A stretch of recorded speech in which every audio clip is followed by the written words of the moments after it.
अस्सलाम वालेकुम नाज़रीन, सियासत टीवी के आलमी खबरनामे में आपका खैर मक़दम है। मैं हूं मोहम्मद शौकत और सबसे पहले नजर डालते हैं सुर्खियों पर।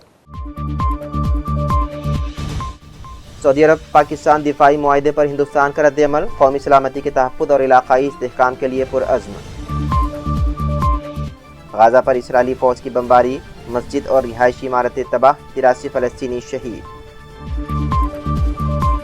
अलजज़ायर या शाम भेज दें, अमरीकी अदालत का फ़लस्तीन नवाज महमूद खलील को मुल्क बदर करने का हुक्म। ट्रंप की बरतानिया आमद, 5000 अफराद का एहतजाजी मुजाहरा, गाज़ा जंग रुकवाने का मुतालबा। अमरीकी रियासत पेंसिल्वानिया में फायरिंग से 3 पुलिस एहलकार हलाक, हमलावर भी मारा गया। और अफगानिस्तान में इंटरनेट को महदूद करने के लिए क्रैकडाउन में शिद्दत, बुराई के खिलाफ मामूल के इक़दामात का हिस्सा, हुक्काम का बयान। तो नाज़रीन, ये थी सुर्खियाँ। बढ़ते हैं खबरों की तफसील की जानिब।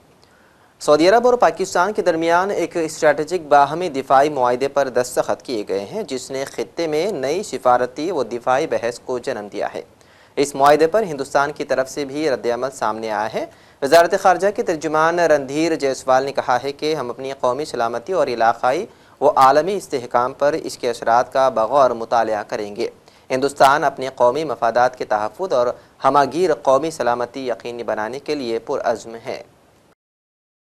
इजरायली फ़ौज की शिफाकियत रोज़ाना बढ़ती जा रही है। सह्योनी फ़ौज ने ताज़ा हमलों में गाज़ा के अशिफा अस्पताल के करीब हमला करके 19 फ़लस्तीनियों को शहीद कर दिया। इजरायली फ़ौज ने अल अहली अस्पताल के करीब भी बमबारी की है, जहां 4 फ़लस्तीनियों ने जाम शहादत नोश किया। गाज़ा शहर में बमबारी से मस्जिद समेत मुतादिद रिहायशी इमारतें तबाह हो गई। एक ही दिन में 83 फ़लस्तीनी इजरायली फ़ौज की दहशतगर्दी का निशाना बने। इजरायली फ़ौज के हमलों में शुहदा की मजमूई तादाद 65,000 का हंसा अबूर कर गई है। वहीं दूसरी जानिब चीन और सऊदी अरब ने इजरायली फ़ौजी ऑपरेशन में तोसी की सख्त अल्फाज में मदम्मत की है। अमेरिका में एक मुकामी जज ने फ़लस्तीन के हामी कारकुन महमूद खलील को अमेरिका से अलजज़ायर या मुतबादिल तौर पर शाम भेजने का हुक्म दिया। लुजियाना के अमेरिकी जज ने महमूद खलील को अमेरिका से बेदखल करके अलजज़ायर या मुतबादिल तौर पर शाम भेजने का फ़ैसला किया है। उन्होंने इस फैसले की वजह न्यूयॉर्क की कोलंबिया यूनिवर्सिटी में फ़लस्तीनियों के हामी एहतजाजी तहरीक के उस रहनुमा के क़याम की दरख्वास्त में पाई गई बेज़ाब्तगियों को करार दिया। और वहीं अमेरिकी सदर डोनाल्ड ट्रंप बरतानिया के तारीखी सरकारी दौरे पर लंदन पहुंचे, जहां हज़ारों अफराद ने एहतजाज किया। अमेरिकी सदर अपनी अहलिया के हमरा तारीखी सरकारी दौरे पर बरतानिया पहुंचे। लंदन के एयरपोर्ट से ट्रंप और उनकी अहलिया मेलानिया बरतानवी शाही ख़ानदान की रिहाइशगाह विंडसर कैसल पहुंचे, जहां बादशाह चार्ल्स, उनकी अहलिया क्वीन कमिला, वली अहद शहजादे विलियम और उनकी अहलिया कैथरीन ने उनका इस्तकबाल किया। अमेरिकी सदर ट्रंप का दौरे बरतानिया के दौरान लंदन और शाही महल के बाहर 5000 से ज़ायद शहरियों ने एहतजाजी मुजाहरा किया। फ़लस्तीनी परचम उठाए मुजाहिरीन ने ट्रंप की पॉलिसियों की शदीद मुखालिफत की है। मशहूर शख्सियात ने टुगेदर फॉर फ़लस्तीन में फ़लस्तीन के हक़ में आवाज़ उठाने की अपील की है। टुगेदर फॉर फ़लस्तीन नामी वीडियो लंदन के वेम्बले स्टेडियम में मुतवक्के फ़लस्तीन के अतियात जमा करने के लिए मुतवक्के एक बड़े कंसर्ट से पहले जारी की गई। वीडियो में शामिल शख्सियात ने ज़्यादा शऊर और एकजहती की ज़रूरत पर जोर दिया और कहा कि हम जानते हैं कि इस मुल्क के रहनुमा गाज़ा और मगरबी किनारे में शहरियों के कत्ले-आम में शरीक हैं। बांग्लादेश की सियासत में एक बड़ा मोड़ उस वक्त सामने आया जब साबिक़ वज़ीर-ए-आज़म शेख हसीना और उनके अहल खाना के वोटर कार्ड मुअत्तल कर दिए गए, जिसके बाइस वो आइंदा आम इंतखाबात में वोट डालने से महरूम रहेंगी। इलेक्शन कमीशन के सीनियर सेक्रेटरी के मुताबिक बैरून मुल्क मुकीम अफराद भी सिर्फ NID की बुनियाद पर वोट डाल सकेंगे। पासपोर्ट के ज़रिए ये सहूलत फराहम नहीं की जा सकती। उनका कहना था कि शेख हसीना वोट नहीं दे पाएंगी क्योंकि उनका NID ब्लॉक है। लेबनान में कश्ती डूबने से 50 सूडानी मुहाजिरीन हलाक हो गए। ये वाक़या लेबनान के मशरक़ी साहिल टबरोक पर पेश आया, जहाँ सूडान से ताल्लुक़ रखने वाले मुहाजिरीन की कश्ती हादसे का शिकार हो गई। रिपोर्ट्स में बताया गया है कि 75 मुहाजिरीन लेबनान से रबड़ की कश्ती में सवार होकर यूनान जा रहे थे कि अचानक कश्ती में आग भड़क उठी, जिससे 50 अफराद डूबकर हलाक हो गए। अमरीकी रियासत पेंसिल्वेनिया में मुसल्लह शख्स ने फायरिंग करके 3 पुलिस एहलकारों को हलाक जबकि 2 को ज़ख्मी कर दिया। फायरिंग का वाक़या पेंसिल्वेनिया की यार्क काउंटी में पेश आया, जहां नामालूम शख्स ने आकर पुलिस पर अंधाधुंध फायरिंग शुरू कर दी। अमरीकी मीडिया के मुताबिक जाय वक़ूअ के करीब मौजूद पुलिस ने मौका देखते ही फायरिंग करके हमलावर को हलाक कर दिया। अमरीकी हुकाम ने बताया है कि फायरिंग के नतीजे में जख्मी होने वाले 2 पुलिस एहलकारों की हालत तशवीशनाक है। I can confirm that there were 5 law enforcement officers who were shot today. 3 fatally, 2 that were transported here to Wellspan in York. They are currently listed in critical but stable condition. There are simply no words that I can offer to assuage the grief that this community has experienced and unfortunately will continue to experience. The grief will be unbearable, but we will bear it. Attorney General Pam Bondi reached out directly to me and shared with me that we have the full support of the federal government. I know, as Colonel Paris indicated before, he has spoken to the lead of the FBI here in this region. We so appreciate law enforcement at every level, and we of course appreciate our federal partners. This kind of violence isn't okay. We need to do better as a society. We need to help the people who think that picking up a gun, picking up a weapon is the answer to resolving disputes. We need to do better when it comes to mental health. We need to do better when it comes to looking out for those who are in need, so we don't have to deal with tragedies like this. The general heading of that investigation, I would say, would be domestic related.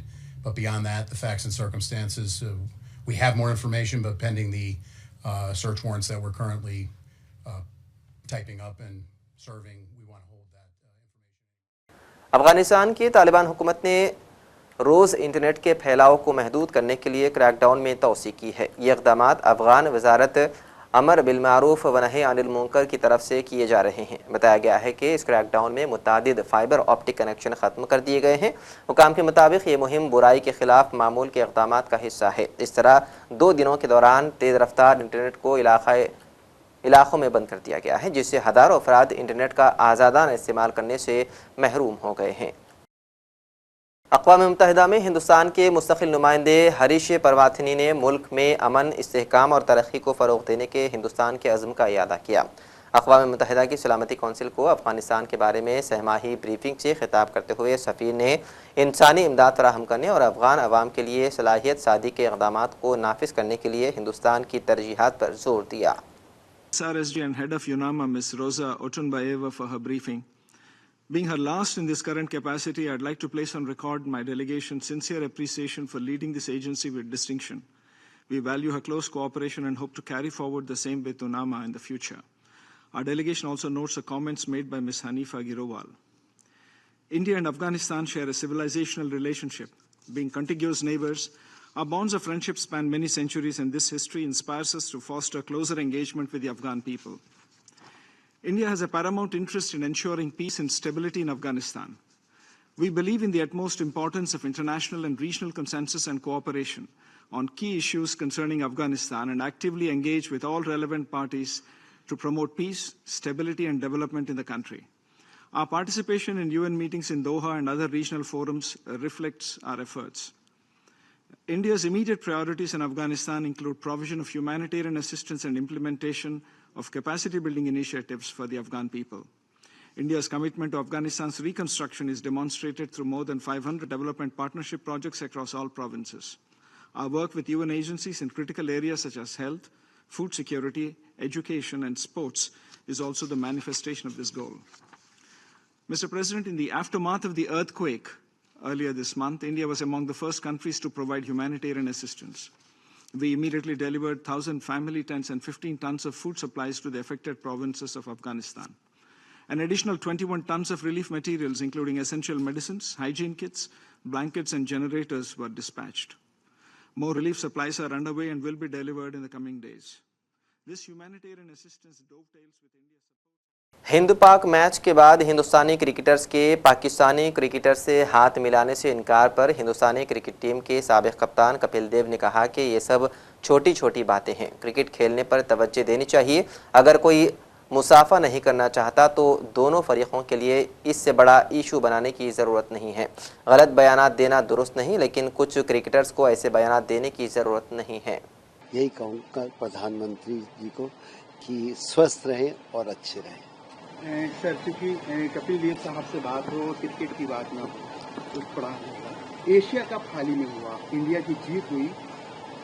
जीत को किस तरह देखते हो? और उसमें एक विवाद घेरा रहा है, हाथ नहीं मिला रहा खिलाड़ियों ने पाकिस्तान के खिलाड़ियों से टीम इंडिया के सदस्यों ने, उसको लेकर राजनीति भी हो रही है। आई थिंक ये सब छोटी बातें हैं। आप क्रिकेट खेलने में ध्यान रखिए।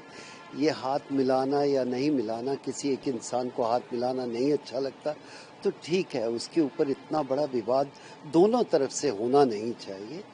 हाँ, वो हर एक की अपनी अपनी एक सोच है, लेकिन सबसे बड़ी बात है कि आप क्रिकेट के मैदान में क्रिकेट खेलो और आगे चलो। उससे ज़्यादा कुछ सोचना बेहतर नहीं होगा। और बड़े बड़े बयान देने और गलत बयान देने शायद शोभा नहीं देते हम क्रिकेटर्स को, लेकिन कुछ क्रिकेटर ऐसे होते हैं जो आके कुछ ऐसा बोल देते हैं जो शायद विवादों के बीच में घुस जाते हैं या बन जाते हैं। तो मैं तो यही कहूँगा कि एक खेल है, क्रिकेट को खेलें और इससे ज़्यादा मुझे कहना बेहतर भी नहीं लगता और इसके ऊपर ज़्यादा चर्चा करना भी बेहतर नहीं लगता।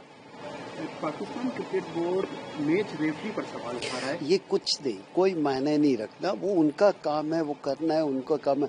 हमें नहीं पता, मुझे नहीं पता। मुझे तो ये पता है कि मैं क्रिकेट देखता हूँ, बहुत अच्छा लगता है और क्रिकेट अच्छी खेलेंगे तो और भी अच्छा लगता है। हाँ, पाकिस्तान बेहतर नहीं क्रिकेट खेली, बट उनको और मेहनत करनी चाहिए और बेहतर खेलना चाहिए। उससे ज़्यादा अच्छी बात ये होगी कि विवादों में मत पड़ो। कोई नहीं हाथ मिलाना चाहता, कोई गले नहीं मिलना चाहता। वो हर एक अपनी अपनी इच्छा है, अपनी अपनी राय है, उसको ज़बरदस्ती करना भी बेकार है। एशिया कप में आगे भी मैच थे।